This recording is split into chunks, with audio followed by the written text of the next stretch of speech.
নিভ্রানের মলিন ঠোঁটের কোণায় হুট করেই এক টুকরো হাসি এসে হাজিরা দিয়ে গেল। সামনের বসা অতি সাধারণ মেয়েটার অসাধারণ সারল্যতার ঘনবর্ষণে সিক্ত হয়ে উঠল এতক্ষণের রুক্ষ অশান্ত বেদনায় জর্জরিত মনটা। কি নিদারুণ কটূক্তিহীন বাক্যগুলো! আমি তো পরে, আগে তো আপনার মা, তাই না? লুকোনো হাসিটা ছোট্ট করে চারপাশে ছড়িয়ে দিয়ে এক হাঁটুতে ভর দিয়েই অর্ধেক উঠে গেল সে। রাত্রির বাম গালে সস্নেহে হাত রেখে মাথাটা আলতো করে চেপে ধরল বুকের মধ্যিখানটায়। এত মায়ামাখা এই দৃশ্যটা। রাত্রি চুপ হয়ে গেল মুহূর্তেই। এই সময়টা, এই মুহূর্তটা যখন যখন সে লোকটার বুকে মাথা রেখেছে, হাতে হাত বেঁধেছে, কাছাকাছি এসেছে, সেই সবগুলো শুভক্ষণ তার গোনায় গোনায় মুখস্থ, নাম তারিখ স্থানসহ মুখস্থ। অজানা এক শান্তিতে আঁখি পল্লব নেতিয়ে গেল, বুঝে এলো চোখ। নিভ্রান মোলায়েম স্বরে বলল, তাই তো, মাই তো আগে। মাকে কষ্ট দেওয়াটা আমার উচিত হয়নি বুঝলাম, কিন্তু মা যে আমার রাতকে ওসব বলল, তা কি ঠিক? রাত্রি চুপ করে রইল। সে জানে জবাবটা না, কিন্তু এই কথাটা বলে এখন নিভ্রানের রাগটা আরও চড়িয়ে দেওয়াটা সমীচীন মনে হলো না কিছুতেই। তার একটু চুপ করে থাকায় যদি মা ছেলের সম্পর্কটা আবার আগের মতো হয়ে যেতে পারে, তবে হোক না, এমন তো কোনো ক্ষতি হয়ে যাবে না তাতে। ভাবনার অকুল পাথরেই দরজায় খটখট শব্দ। নিভ্রান কিঞ্চিত বিরক্ত হলো। মেয়েটাকে একটু কাছে টানলেই যত বাধা এসে দূরে সরো ধ্বনিতে হট্টগোল শুরু করে দেয়। কি দুর্বিষহ! অনিচ্ছা সত্ত্বেও রাত্রিকে ছেড়ে সোজা হয়ে দাঁড়ালো সে। স্বাভাবিক কণ্ঠেই দরজার ওপাশের মানুষটাকে অনুমতি দিল, আসো। দরজা ফাঁক হতেই নাহিদাকে দেখা গেল। চোখাচোখি হতেই দৃষ্টি লুকিয়ে সপ্তপর্ণে বেডসাইড টেবিলের দিকে চলে গেল নিভ্রান। উল্টো দিকে ঘুরে অবু হয়ে ড্রয়ার খুলে অযথায় কিছু খোঁজার চেষ্টা করতে লাগলো। নাহিদা শার্টকে ঘরে ঢুকলেন। রাত্রি উঠে দাঁড়িয়েছে ততক্ষণে। চোখে মুখে মন মস্তিষ্কে অস্বচ্ছতা। নাহিদা নিভ্রানের থেকে চোখ সরিয়ে রাত্রির দিকে তাকালেন। ঠান্ডা গলায় বললেন, তুমি নাস্তা করে যেও, আগেই চলে যেও না আবার। রাত্রি বলার মতো কিছুই পেল না। মাথা কাত করে সম্মতি জানাতেই চোখের ভাষায় কিছু একটা ইশারা করলেন তিনি। রাত্রি না বুঝে মাথাটা একটু এগিয়ে বিচলিত কণ্ঠে বলল, জি। নাহিদা নিভ্রানের দিকে তাকালেন। সেকেন্ডে আবার রাত্রির চোখে চোখ রাখলেন। এবার কিছুটা হলেও ইঙ্গিতটা বোধগম্য হলো রাত্রির। ভাষা ভাষা গলায় সে নিশ্চিত হওয়ার জন্য বলল, উনি খাবেন কি না? নাহিদা অন্যদিকে তাকিয়ে মৃদু মাথা নাড়লেন। রাত্রি প্রচণ্ড ইতস্ত বোধ করল। সে কি বলবে এখন নিভ্রানকে? আপনার মা আপনাকে খাইয়ে দিতে বলেছে, আমি কি আপনাকে খাইয়ে দেব? কেমন অদ্ভুত শোনায় এসব। তবু মহিলাটা চেয়ে রয়েছে এক বুক আশা নিয়ে। মানা করার জো নেই। খানিক আমতা আমতা করে সে ঘাড় ফিরিয়ে ঘুরে বলল, আপনি তো গতকাল থেকে কিছু খাননি, এখন খাবেন না? নিভ্রান একটু সময় নিল। অতঃপর না তাকেই ছোট্ট শব্দে উত্তর দিল, খাবো। নাহিদা মনে মনে প্রসন্ন ভঙ্গিতে হাসলেন। রাত্রি তার দিকে ফিরতেই প্রকাশ্য মিষ্টি করে হেসে ঘর থেকে বেরিয়ে গেলেন। নিভ্রান যেন হাঁপ ছেড়ে বাঁচল। তবে নিজের অস্বস্তিটা যাতে রাত্রি বুঝতে না পারে, তাই দ্রুত আলমারি থেকে জামা কাপড় বের করতে করতে বলল, শাওয়ার নিতে যাচ্ছি, আপনি এখানেই বসুন, আমাকে ছাড়া ঘরের বাইরে বেরোবেন না। কেন? নিভ্রান শান্ত কণ্ঠে বলল, বলেছি তাই। রাত্রি থামল। মানুষটা খুব অল্পতেই রেগে যায়। অন্য কেউ তাকে অযথা ধমকালে সে পাল্টা কত কথা শুনিয়ে দেয়, অথচ এর কাছে এলে সব যেন ধুলো পানি। ধমকেও বোধহয় প্রেম ঝরে। ওয়াশরুমে ঢুকতে ঢুকতে নিভ্রান বলল, আজ তো অফ ডে, ভার্সিটি নেই, পড়াতে যেতে হবে কোথাও? বিকেলে 4টার দিকে। আচ্ছা বলে আস্তে করে দরজাটা ভেতর থেকে আটকে দিয়ে গেল নিভ্রান। ডাইনিং টেবিলে অস্থিতিশীল পরিস্থিতি। সবার চোখ মুখ ধীর স্থির। রাত্রি মাথা নিচু করে চুপচাপ মুখে খাবার তুলছে। তার পাশে বসেছে নাহিদা। বড়দের সামনে নিভ্রানের গা ঘেঁষে বসে যাওয়াটা কেমন যেন লজ্জা লাগছিল রাত্রির। তাই সে নিজেই নাহিদার পাশে এসে বসেছে। নিভ্রান নিশাদ দুজন অপর পাশে। নওশাদ সাহেব বসেছেন চারকোনা টেবিলের একা রাখা চেয়ার দুটোর একটায়। রাত্রি একদম কাছাকাছি। বেশ কিছুক্ষণ চুপচাপ কেটে গেল। নওশাদ সাহেবই মুখ খুললেন, নাম কি তোমার? রাত্রি এক পলক তাকিয়ে ভদ্রভাবে উত্তর দিল, জি রাত্রে। নওশাদ সাহেব মাথা নাড়িয়ে আরও কিছু বলতে যাচ্ছিল, তার আগেই নিশাত কপাল কুঁচকালো। আপনার নাম না রাত? রাত্রি হতবিহ্বল চোখে তাকালো। নিশাত তখনও ভ্রু কুঁচকে উত্তরের আশায় চেয়ে রয়েছে। রাত্রির সংকুচিত অঙ্গভঙ্গি দেখে নিভ্রাণী আগ বাড়ালো। গ্লাসের পানিতে চুমুক দিতে দিতে বলল, ওটা আমি ডাকি, ওর ভালো নাম রাত্রি। নিশাত এমন ভঙ্গিতে মাথা নাড়ালো যেন খুব জটিল কিছু একটা বুঝে নিয়েছে। এর মধ্যেও বিদ্যমান মুখের ফিচেল মিটিমিটি হাসিটা। নওশাদ সাহেব হালকা কেশে আবার বললেন, কলেজ নাকি ভার্সিটি, কোন ইয়ার? রাত্রি আগের মতোই বিনীত কণ্ঠে বলল, ভার্সিটি, ফাইনাল ইয়ার। শুনলাম তোমার মা চট্টগ্রাম থাকেন, বেশি ব্যক্তিগত না হলে কারণটা বলা যাবে? রাত্রি অবাক হলো। লোকটাকে দেখে বেশ বদমেজাজি মনে হয়েছিল, কিন্তু কথাবার্তায় কি সুন্দর স্নেহশীল গোছানো সুশ্লীল ভাব। রাত্রির মন গলে গেল। জি অবশ্যই, চট্টগ্রামে আমার মামার বাসা। বাবা মারা যাবার পর থেকে মা ওখানেই থাকে। আমাদের বাসা চট্টগ্রামেই ছিল, কিন্তু বাবার মৃত্যুর পর বেশ কিছু ঋণ থেকে যাওয়ায় সেটা বিক্রি করে দেওয়া হয়েছে। নওশাদ সাহেব আচমকাই নিজের এক হাত রাত্রির মাথার উপর রাখলেন। আদর মাখা স্বরে বললেন, মন খারাপ করো না মা, মানুষের জীবনে কত কিছু হয়ে যায়। রাত্রি থতমত খেয়ে গেল। কস্মিতকালেও ভাবেনি লোকটা এত ভালো। অচিরেই মাথা নত করে ফেলল সে। মৃদু কণ্ঠে বলল, এখন আর মন খারাপ হয় না আঙ্কেল, সয়ে গেছে। নওশাদ সাহেব হাসলেন। মেয়েটাকে তার ভালো লেগেছে, বলতে গেলে খুবই ভালো লেগেছে।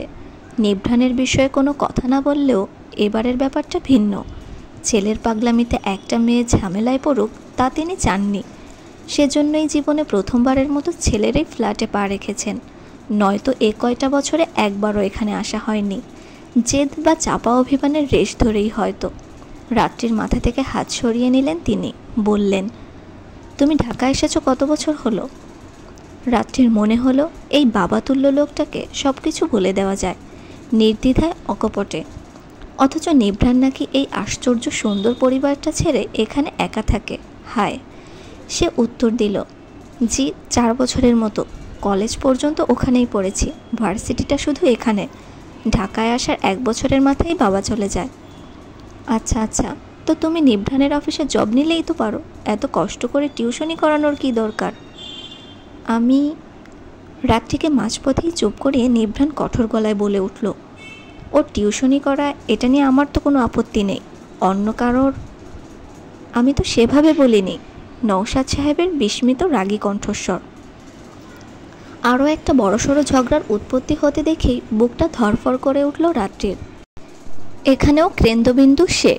তাদের কথা কাটাকাটিতে বাধা হয়েই সে দ্রুত বলল, আমি আসলে এভাবে কিছু করাটা পছন্দ করি না আঙ্কেল। জব যদি নিতেই হয় তবে অনার্সটা শেষ করে হোক, তারপর অ্যাপ্লাই করব, যোগ্যতা থাকলে তখনই হবে।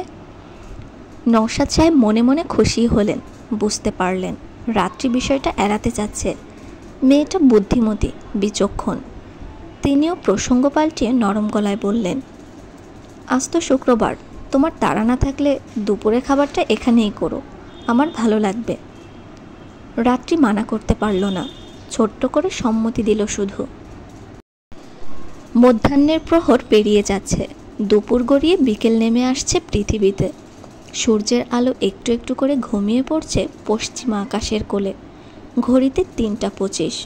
অধৈর্য হয়ে বিছানা ছেড়ে উঠে দাঁড়ালো রাত্রি। নিভ্রাণ শার্ট প্যান্ট নিয়ে সেই যে ঢুকলো ভিতরে, আর বেরই হচ্ছে না। 10 মিনিট বোধহয় হয়ে গেছে। চেঞ্জ করতে এত সময় লাগে নাকি ছেলে মানুষের? এমনিই তার দেরি হয়ে যাচ্ছে, 4টার মধ্যে ওই বাসায় থাকতে হবে। ওয়াশরুমের দরজায় নক করার জন্য হাত বাড়াতেই খট করে শব্দ হলো। দরজা খুলে রাত্রিকে এভাবে হাত উঠিয়ে দাঁড়িয়ে থাকতে দেখে হেসে ফেলল নিভ্রাণ, বলল, দেরি হবে না রাত, সময় মতোই পৌঁছে দিব। রাত্রি বোকা বোকা পায়ে সরে দাঁড়ালো। আকাশি রঙের ফুল হাতা শার্ট গায়ে বেরোলো নিভ্রাণ। হাতাটা কোনোই পর্যন্ত গুটানো। ঘন পশমে লেপ্টে থাকা পুরুষালী হাতটায় চোখ বাঁধছে বারবার। এক হাতে ঘড়ি পরার ঢংটাও বেশ লাগছে। নিজের চিরাচারিত লাজুক স্বভাবটাকে কোনায় চাপিয়ে রাত্রির সুন্দর চোখ জোড়া বেশ সময় নিয়ে খুঁটিয়ে খুঁটলে দেখল আয়নায় নিভ্রানকে, একদৃষ্টির নিষ্পলক গতিতে। আয়নার ভেতর দিয়ে মেয়েটার দিকে ধ্যান গেল নিভ্রানের। রাত্রির চোখ তখন তার বুকের খোলা বোতাম দুটার মধ্যখানটায়। মনে হচ্ছে কেউ খুব করে কাবু করে ফেলেছে তাকে। চোখের পাতা নড়ছেই না। নিভ্রান প্রথমে কিছু বলল না। যখন দেখল রাত্রির দৃষ্টি কিছুতেই সরছে না বুক থেকে, তখন সে চুলটা ব্রাশ করে চিরুনি নামিয়ে রাখতে রাখতে বলল, আপনি আমার দিকে সেভাবেই তাকাচ্ছেন যেভাবে আমি কাল আপনার দিকে তাকাচ্ছিলাম রাত। কথাটা কি যেন একটা ছিল। রাত্রি দ্রুত দৃষ্টি ফিরিয়ে নিল, মুখ কুঁচকে বিশ্রী করে বলল, ছি, একদম না। নিভ্রান চট করে ঘুরে দাঁড়ালো। সময় না নিয়ে এক হাতে বাহু ধরে রাত্রিকে কাছে টেনে নিল। ফু দিয়ে কপালের চুল সরিয়ে দুষ্টু গলায় বলল, আমাকে চেয়ে বলা হচ্ছে? রাত্রি এদিক ওদিক দৃষ্টি ঘোরালো, বুকে হালকা ধাক্কা দেওয়ার চেষ্টা করে বলল, হচ্ছেই তো, ছাড়ুন। নিভ্রান ছাড়ল তো না, বরং রাত্রির ছটফটানি বন্ধ করতে আরও শক্ত করে ধরল হাতের বাঁধন। রাত্রির ফর্সাগাল ইতোমধ্যে রক্তিমাভায় ছেয়ে গেছে। গায়ের মৃদু কাঁপুনিটা জানান দিচ্ছে মেয়েটা লজ্জা পাচ্ছে, খুব খুব লজ্জা পাচ্ছে, কিন্তু মুখে স্বীকার করতে চাচ্ছে না। নিভ্রান তার গালটাকে আরও কয়েকগুণ রাঙিয়ে দিতে টান টান কণ্ঠে বলল, কেন আপনি তাকিয়েছিলেন না আমার বুকের দিকে? এই যে আপনার মাথা বরাবর জায়গাটায়। রাত্রি সুবিধা করতে পারল না কিছুতেই। বুকে জোরে ঠেস দিয়েও লাভ হলো না। লোকটার এক হাতে বাহু ধরেই এত জোর, অথচ দু হাতে ঠেলে দিয়েও সরাতে পারল না। রাগে দুঃখে চেঁচিয়ে উঠল সে, দেখলে কি হয়েছে? নিভ্রান ঠোঁট চেপে হাসল। রাত্রির অসহ্য লাগলো, চরম অসহ্য, গা হিম করা অসহ্য। কোনো রকম আগামবাদটা ছাড়া দরজার নব ঘুরল তখনই। নিভ্রান সেকেন্ডে সরে গেল। রাত্রি কিছু বোঝার আগেই হন্যবেশে ঘরে ঢুকলো নিষাদ। ঢুকেই দু হাতের মাঝখানে দখল করে নিল রাত্রির হাত জোড়া। চমকে তাকালো রাত্রি। নিষাদ ভূমিকা না করেই গড়গড় করে বাক্য ছাড়ল, আপু, আপনার হাতে পড়ি, আপনি এখানেই থেকে যান। আপনি গেলেই আপনার এই উনি আবার অমন হয়ে যাবে। জানেন, কাল রাতে আমার এত স্বাদের দামি হাতঘড়িটা টেবিলের ওপর পেয়ে চোরমার করে দিয়েছে। আমি চাই না আর কোনো হাতঘড়ির এমন অকাল মৃত্যু ঘটুক। আমার ঘড়ির জীবন রক্ষার জন্য হলেও আপনি থেকে যান আপু। নিষাদের খেইহারা ছন্ন ছাড়া উদ্ভট কথাবার্তায় কিছুক্ষণ বিহব্বল চেয়ে থেকে শব্দ করে হেসে ফেলল রাত্রি। হাসি যেন থামছেই না, পেটে খিল ধরে যাচ্ছে।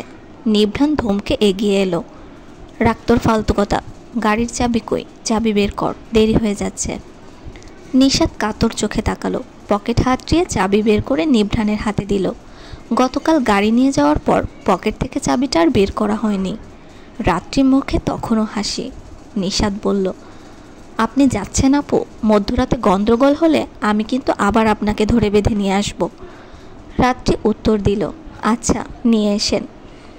নিচতলায় নেমে গ্যারেজের দিকে যেতে গিয়েও থেমে গেল নিভ্রান। রাত্রি সমেত বেরিয়ে এলো গেটের বাইরে।